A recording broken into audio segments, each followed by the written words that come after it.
this happened.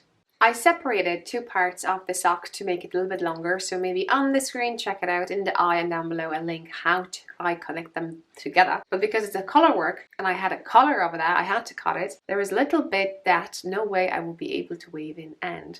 So to do that, I'm going to make a knot and I'm going to show you how I do it. Make sure that that little piece is just standing up. Take another yarn that I'm going to use as to weave in ends later on, and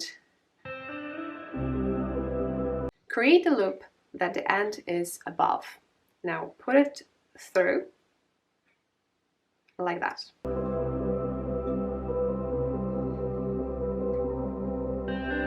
Now this little piece will go through this loop, and what we'll try to do, we'll try to wrap it twice. So we're going 1 and 2. Hold on the end and then find the end from the other yarn. Lovely.